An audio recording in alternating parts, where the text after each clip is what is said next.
Hey, everyone. It's Sleepy Reader, aka Damien, propped up with caffeine. So hopefully I can have some semblance of coherence.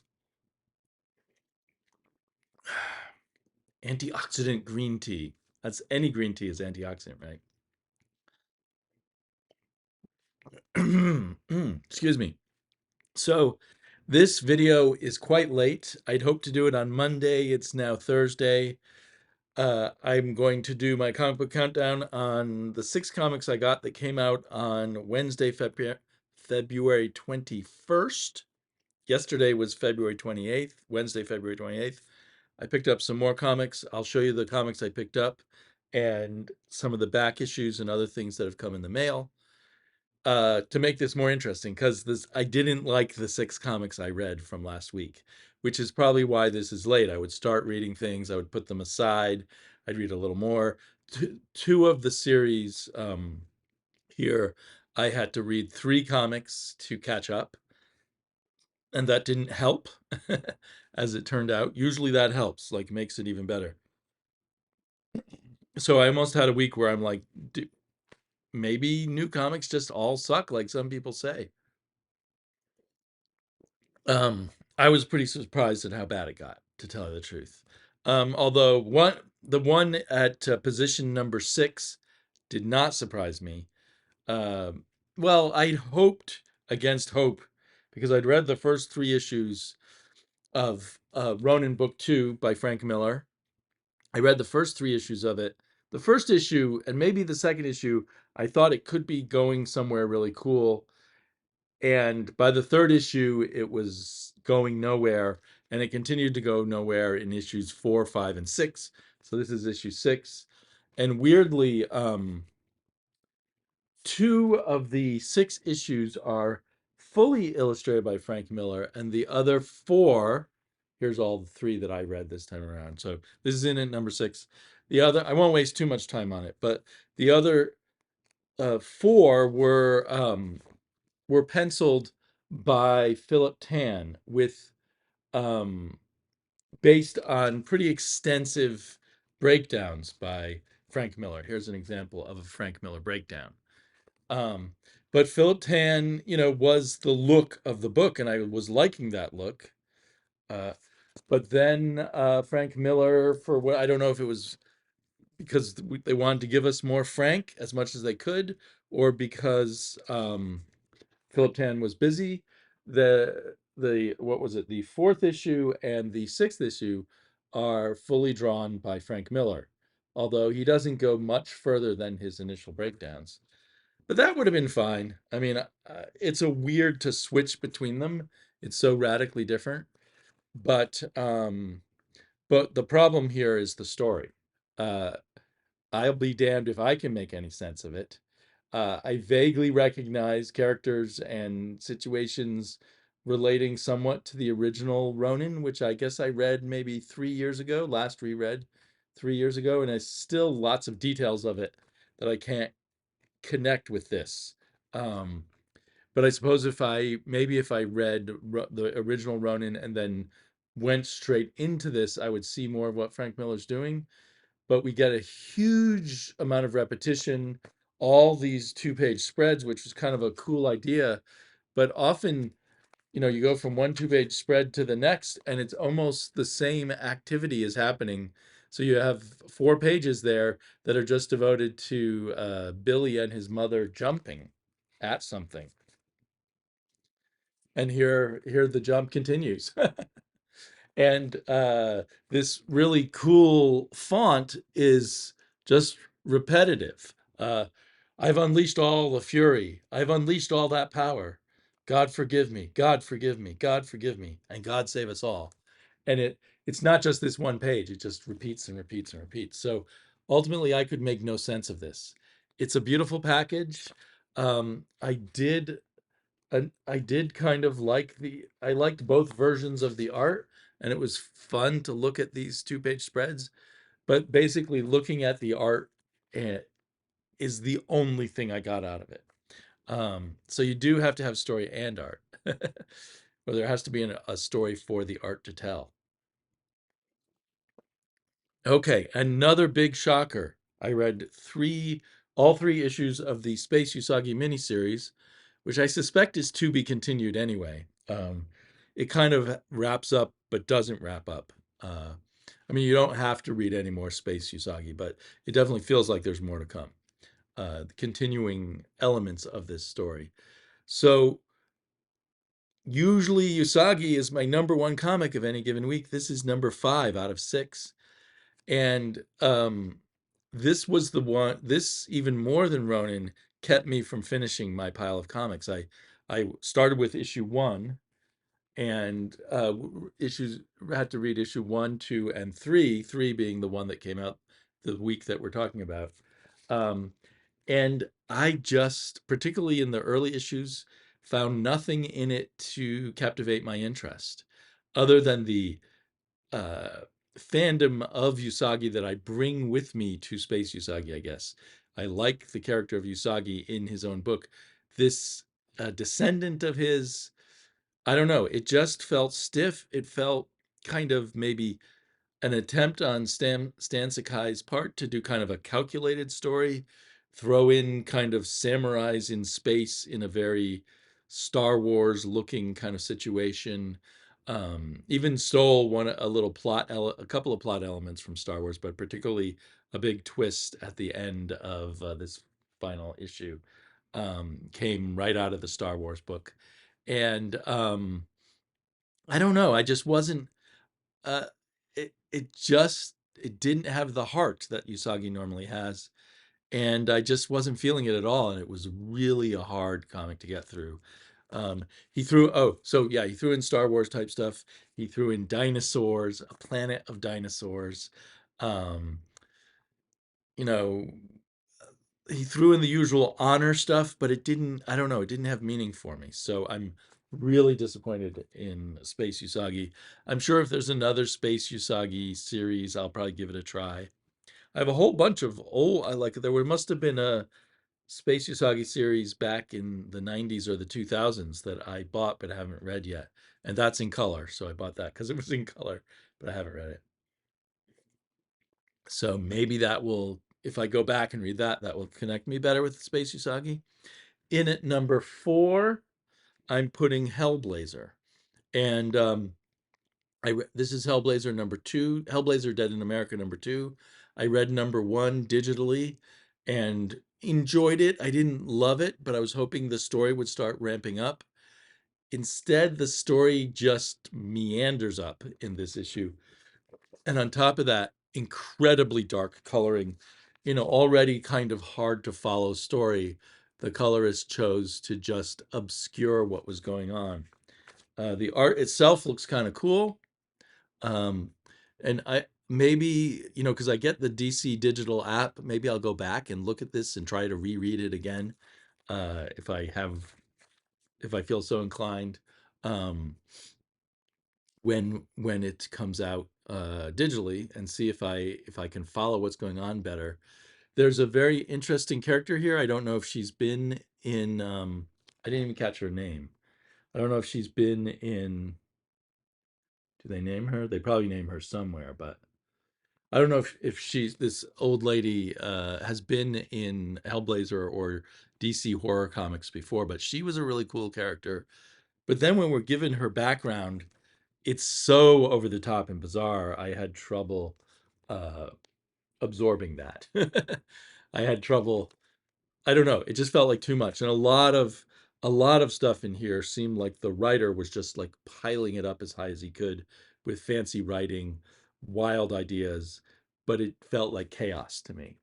Um, and we have, I don't know, I don't know what else to say. But so I don't, I want to like this, but I didn't. So yeah, there's no comic in here that I really liked a lot. There are some that were more readable than others. So these last 3 get more readable. We've got Aliens, Black, White, and Blood. And what they do, I guess, is since alien blood is green, they use a palette of black and white, and green. And it's not just little splashes of red and green. At times, there's a huge amount of red and green. These were okay stories. One of them was to be continued, um,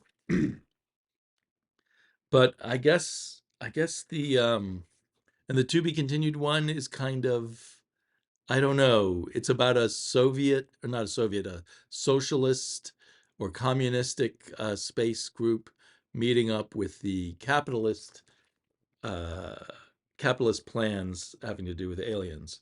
But I think it's going to have their this one had cooler art in places, have their kind of socialist ideas crumble. But I can't tell for sure because it's only part one of a story. And then we had um, two other short stories that, they were okay. I think, I don't know. I guess I was hoping to be more excited by the art. There's nothing wrong with the art in here, but I just didn't get overexcited by it. I don't know what I was expecting. I wanted something more to read, maybe because I didn't. There weren't many comics out this week or that week that I'm talking about that was able to pick up. Um, that I could jump into at this point. One I can't jump into is so at number two, Alien was number three. At number two was The Six Fingers, which is a companion volume to what was it called? The Something Hand, which I read a week or two ago from Rom V. And this one's written by Dan Waters. The One Hand. And the One Hand is set like 850 years in the future. I'm not sure when this is set. Not that either had a very futuristic setting. I because I'm complaining about colors in comics so much. I loved the colors in here, so everybody should be using Lee Lowridge as their colorist. He accents the art and the storytelling very, very well, and the color choices are very pleasing. This was kind of a horror comic, I think, from the point of view of someone who is a serial killer but doesn't know they're a serial killer. Is it in the future? Is that a futuristic building? I don't, yeah, I guess somewhat. Um, yeah, so I'm mildly interested. Another serial killer.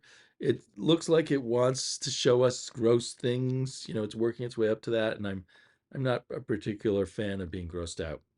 But I think I will stick with this because I'm very intrigued by the idea of these two companion comics, and I want to see how that works. And the art is nice. And then at the first place is the story with the comic book with more story to it that you could actually follow and understand than any of these others. It's called Cemetery Kids Don't Die. Your as subtitle here says, "You're only alive if you're online." And so it's about a group of kids. I don't know if it's very far in the future or not, but it's futuristic enough so that they're able to go in sort of mentally inside a video game by hooking up with this thing. It looks like a kind of organ, and it says Dreamwave on it, and it hooks up to their brains. And where it comes from, and does everyone have one of these, and such, I don't know. So it kind of feels a bit like a horror story, but we also get kind of a little bit of the story of each of the kids and their struggles. And my interest was not that great in their adventures in their video game world. Maybe a different artist would have made it more exciting, or a different artist writer. The coloring here does the job, so it helps with the storytelling. It's not as aesthetically pleasing as, say, the Lee Lowridge colors, but at least I could follow everything. Even though it was the best of these comics, I'm not sure if I want to read more of it or not. I think it was a $5 comic from Oni. And it had more pages than your average DC or Marvel comic, I think. They're not numbered, but I would guess it had 20, 24, or 28 pages of story rather than 20. So I don't know. This week was kind of a bust. Um, I think this might appeal to people younger than me, maybe, or more into video games.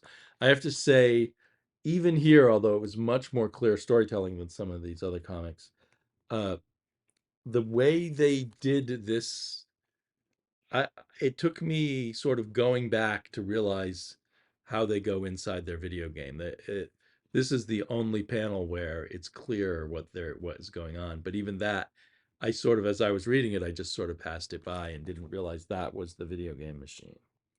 Because we don't see most of them.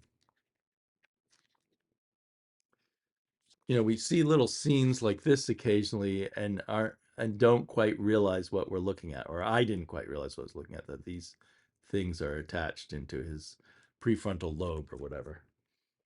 Anyway, the more I think about it as I talk about it, this was better. This was a lot better than any of the other comics. So, Cemetery Kids Don't Die, weird title.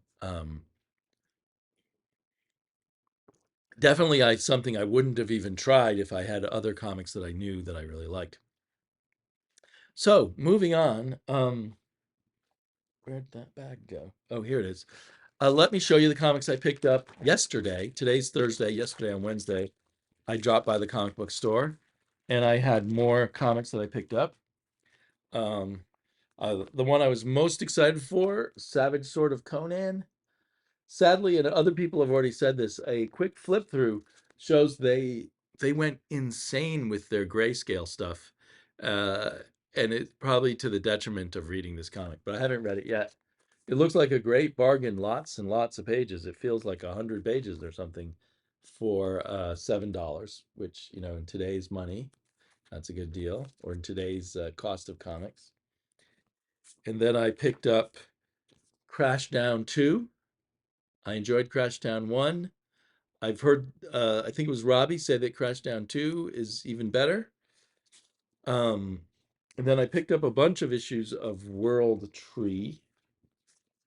But the current issue's number 8. I have just started reading the trade of World Tree, and I was enjoying what I read so far. So I decided I'm just going to assume that I'm going to be ready to pick up on World Tree after the end of the trade. So I grabbed those. But that's a lot of reading to catch up on if I'm going to be able to talk about it in my next comic book countdown. Picked up Giant Size Fantastic Four, mostly because I liked this cover. And I also think Robbie at Pop Culture Philosophers mentioned liking this.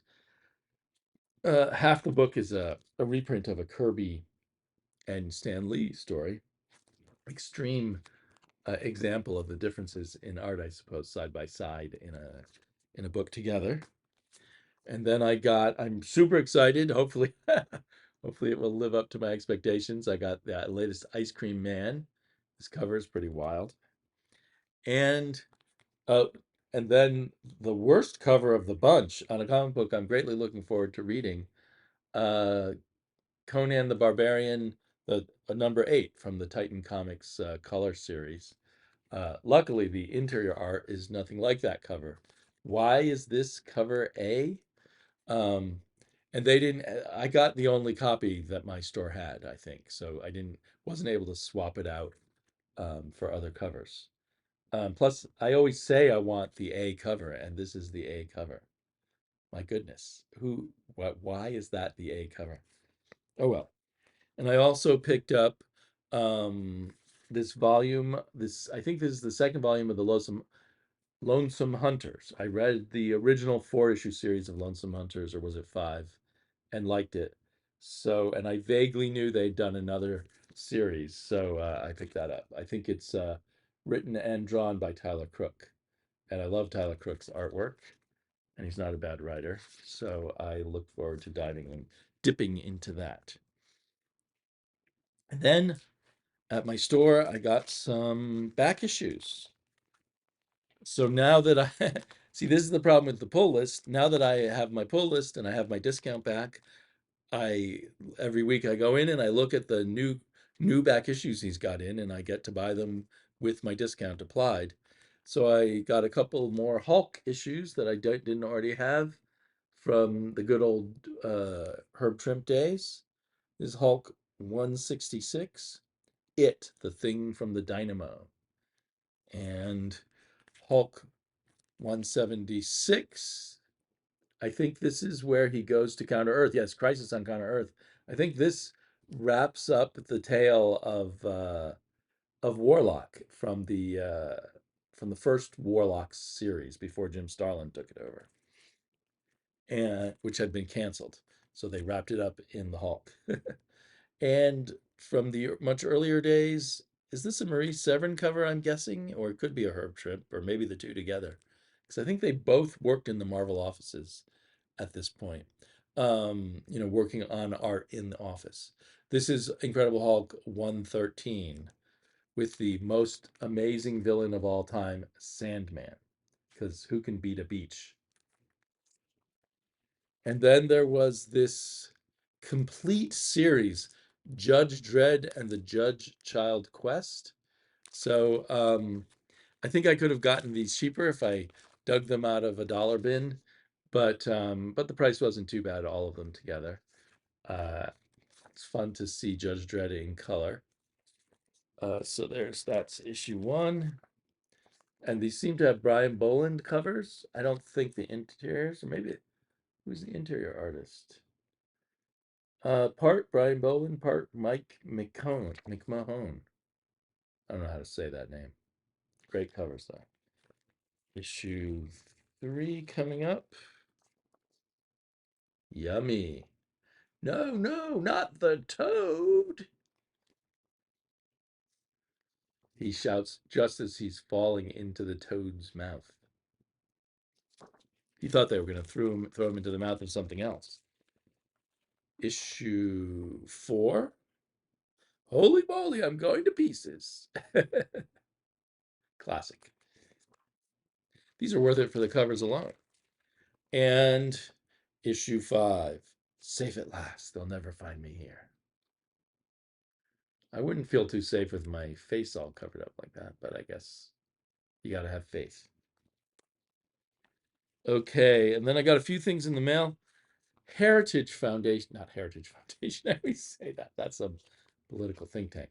Heritage Auctions has me on their mailing list, so I get lots of catalogs for the latest art sales, which is probably pointless because I actually, when I do look over their auctions, I do it on their app where I can see exactly what the current bidding prices are and the dates and all the other important information.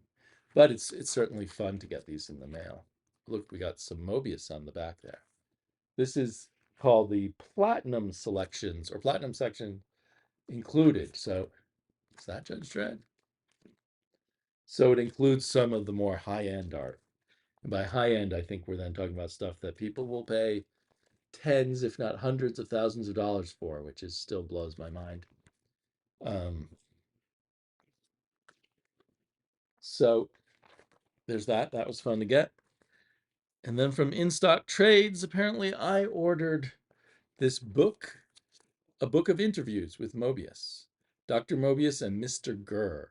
Kind of a weird title for a book of interviews. Interviews with Jean Mobius Girard, translated into English. I'm not sure if I need that many interviews with Mobius, unless he's a really good verbal guy. Artists aren't always that way. And interviews I've seen with Mobius before have been kind of, what's the word, almost new agey, spiritual.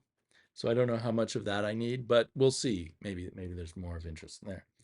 And then these oversized Marvel gallery editions are too tempting. I've never read the Kevin Smith, Joe Quesada run on Daredevil. So now I'm going to read it in a nice giant size. Here's the size comparison. So that's cool. So that's everything. Thanks for joining me. Let's all hope that these comics I bought yesterday are more fun to read and I finish them in a timely fashion and make another video about them. Thanks so much for hanging out with me, and I'll talk to you later.